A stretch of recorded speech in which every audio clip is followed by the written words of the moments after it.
दोस्तों मैं अक्सर कहता होता हूँ कि सेल्स का तल्लक जो होता है ना वो साइकोलॉजी के साथ है। अगर आपको क्लाइंट की साइकोलॉजी समझ आ गई कि क्लाइंट क्या रिक्वायर कर रहा है, तो आप एक अच्छी सेल क्लोज कर सकते हैं। क्योंकि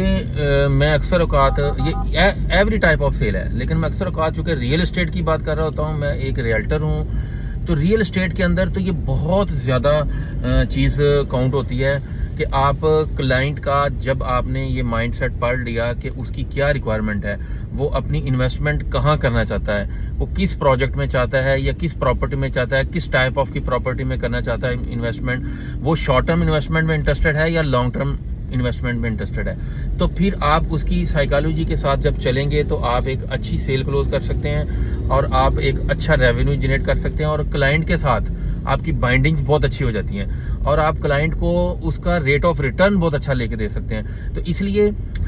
साइकोलॉजी जो है ना वो आपको लोगों से मेल मुलाकात से जो है ना वो समझ में आती है, या उसको आप कहीं छोटे छोटे आर्टिकल पढ़ लिया करें, या आप कोई ना कोई ऐसी बुक रीडिंग जो है ना वो करें, आप लर्निंग करें, उसके बाद आप अर्निंग की तरफ जाएंगे। Thank you very much.